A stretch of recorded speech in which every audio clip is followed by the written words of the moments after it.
एक हॉट और ड्राई रेगिस्तान में दो आदमी पानी के लिए एक कुएं में घुस रहे हैं। अनफॉर्चुनेटली उनमें से एक को तुरंत गोली मार दी जाती है। क्या चीज़ पानी को इतना मूल्यवान बनाता है? क्या यह आदमी थोड़े से पानी के लिए लोगों को मार भी सकता है? Hi, welcome back to our channel. Future में पृथ्वी पर हर जगह सूखा पड़ा है। पानी प्लैनेट पर सबसे कीमती और घटता रिसोर्स बन गया है।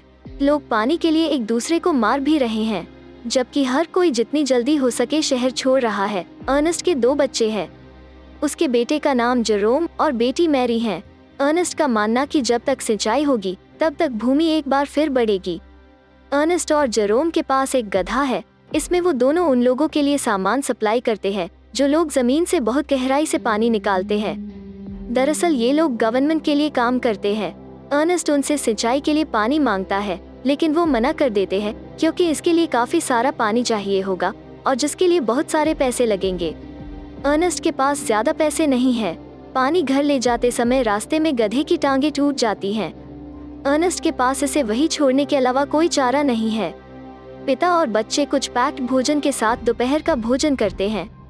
मैरी अर्नेस्ट के साथ अच्छी तरह से नहीं मिलती क्योंकि उसने उसे अपने बॉयफ्रेंड के साथ रिलेशन बनाने से रोका है। मैरी मिट्टी से बर्तन धोती है, जो जाहिर तौर पर लंबे समय से पानी की किल्लत के कारण करना पड़ रहा है। मैरी आमतौर पर अपने प्रेमी के साथ घूमने के लिए बाहर जाती है। अर्नेस्ट और जेरोम ने मैरी को रोकने की कोशिश की, लेकिन लड़की को उस लड़के से गहरी मोहब्बत हो गई है। अगले दिन अर्नेस्ट और जेरोम एक नीलामी में शामिल होने के लिए एक लोकल मेले में जाते हैं, जहां वे अपने एकमात्र गधे की मौत के बाद एक रोबोटिक मशीन खरीदते हैं।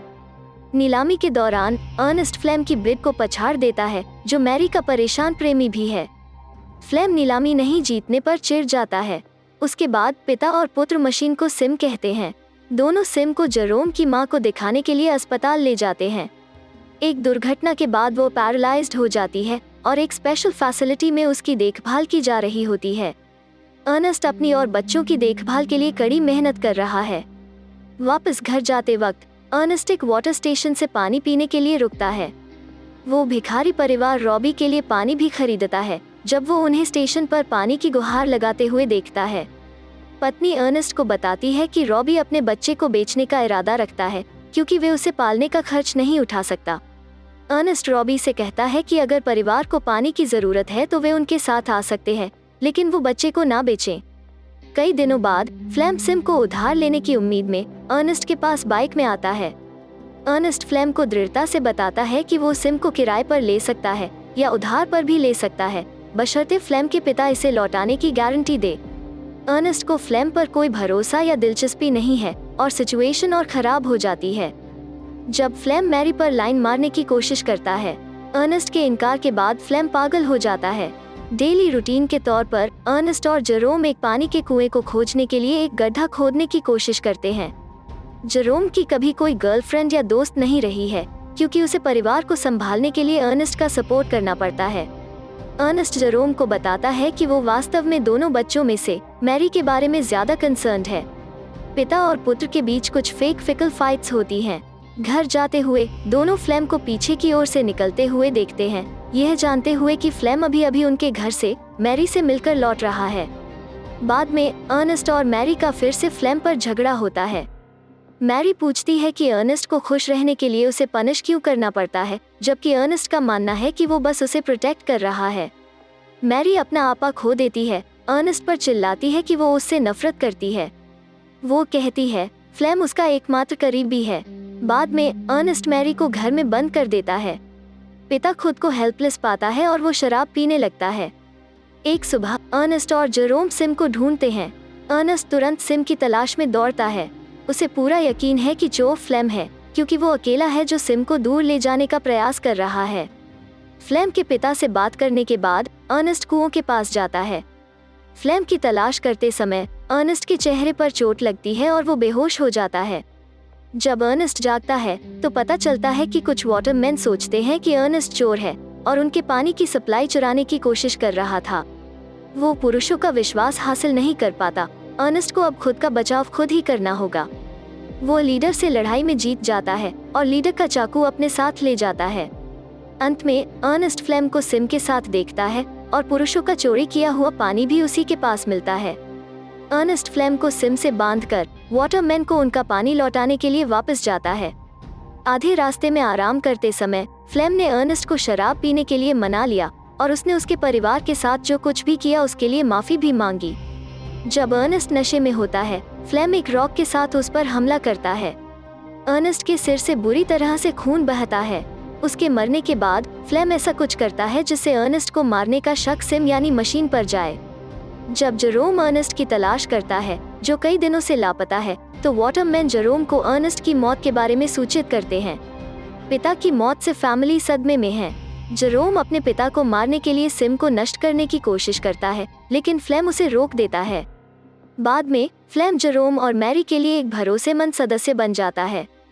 फ्लेम जेरोम से वादा करता है कि वो अर्नेस्ट के लाइफ लॉन्ग सपने को जारी रखने में परिवार की मदद करेगा, जो कि भूमि को बचाने के लिए पानी प्राप्त करना है। कुओं पर फ्लेम लीडर के चाकू को खींचता है, जिसे अर्नेस्ट ने अपनी मौत से एक दिन पहले लिया था, लीडर को धमकी देने के लिए। फ्लेम ने लीडर पर अर्नेस्ट की मौत का एक रहस्यमय हिस्सा होने का आरोप लगाया। अनफॉर्सीन लीगल इश्यूज से बचने के लिए लीडर को फ्लेम से निपटना पड़ता है। बाद में फ्लेम पूरे शहर के लिए हीरो बन जाता है, क्योंकि वो वाटरमैन से सिंचाई प्राप्त कर लेता है। फ्लेम भी धीरे धीरे मैरी और जेरोम का विश्वास हासिल करता है। इसके तुरंत बाद खेत उपजाऊ बन जाते हैं। मैरी अब प्रेग्नेंट है और फ्लेम से उसने शादी कर ली है। उनकी एक खूबसूरत शादी होती है। एक सुबह खेत पर कुछ बैंकर आ जाते हैं। फ्लेम को पता चलता है कि पारिवारिक भूमि के लिए सिंचाई योजना के कारण अर्नेस्ट पर पहले से बैंक का भारी कर्ज था। अब यह देखकर कि भूमि फिर से फर्टाइल है, बैंक खेत का पोजेशन फिर से हासिल करना चाहता है। बैंक को वापस भुगतान करने के लिए पैसे चाहिए, जिसके लिए फ्लेम रॉबी को उसके बेटे को बेचने के लिए मनाता है, बिना उसकी बीवी को बताएं। फ्लेम ब्लैक मार्केट में रॉबी के बेटे और सिम को बेचने का इरादा रखता है। हालांकि इसके बारे में रॉबी दूसरी बार सोचता है। उसे बच्चे को वापस देने के लिए फ्लेम की आवश्यकता होती है। अनफॉर्चुनेटली रॉबी को एक खरीदार द्वारा गोली मार दी जाती है। मशीन सिम भी खरीदारों और फ्लेम के बीच एक विवाद में खो जाती है। कई दिनों बाद जेरोम ने सिम के गायब होने के बारे में फ्लेम से सवाल किया, लेकिन फ्लेम का कहना है कि सिम को बेचना खेत को फिर से कब्जे से बचाने का वन एंड ओनली सोल्यूशन था। मैरी फ्लेम के फैसले से काफी खुश और संतुष्ट है, जबकि जेरोम इसके प्रति और अधिक सस्पिशियस हो जाता है। इस बीच लंगड़ा कर चलने वाली मशीन सिम अपने मेकर कैल्विन, जो बॉर्डर पार रहता है, को खोजती है। वो आदमी फिर मशीन के लिए होम से कांटेक्ट करने की कोशिश करता है। इस बीच रॉबी की पत्नी को एक बेबी डॉल पकड़े हुए देखकर फ्लेम रॉबी की पत्नी को दूर ले जाता है, जिससे वो अपनी योजना को गड़बड़ाने से बचाता है। जेरोम कैल्विन से सुनने के बाद कि सिम उसके पास है, वहां जाता है। हालांकि अपने पिता की मौत के लिए सिम पर गुस्सा है, वो फिर भी कैल्विन की लोकेशन पर जाकर सिम की तलाश करता है। कई दिनों बाद जेरोम एक परिवहन बस लेता है, जो बॉर्डर की ओर जाती है।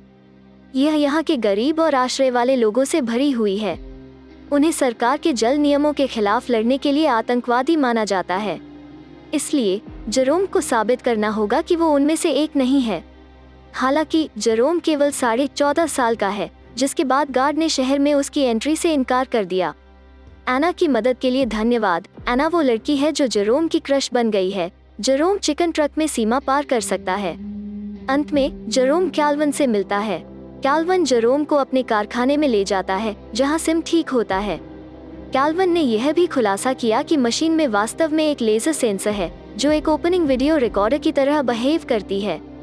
मशीन के रोमांच के बारे में उत्सुक जेरोम मशीन पर कुछ रिकॉर्डिंग को चलाता है और अपने पिता को वापस देखता है। भावुक होते हुए जेरोम गलती से एक रिकॉर्डिंग हिट कर देता है, जिसमें फ्लेम उसके पिता को मारते हुए दिखता है।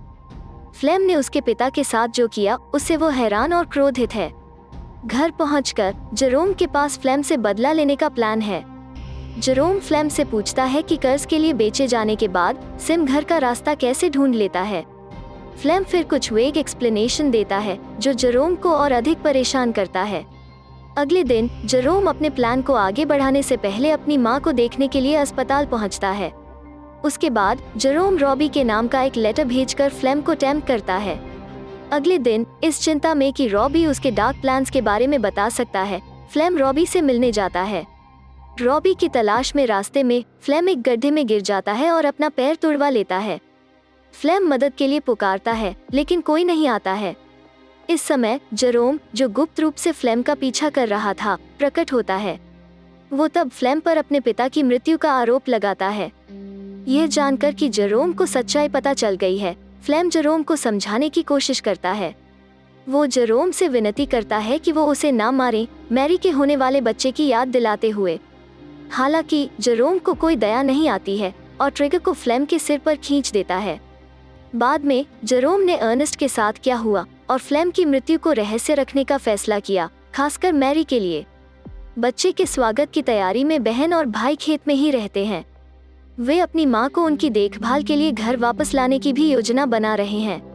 और इसी के साथ फिल्म खत्म हो जाती है। तो कैसी लगी आपको आज की रिकैप वीडियो? हमें कमेंट बॉक्स में बताएं। इस तरह के और वीडियो देखने के लिए चैनल को सब्सक्राइब करें।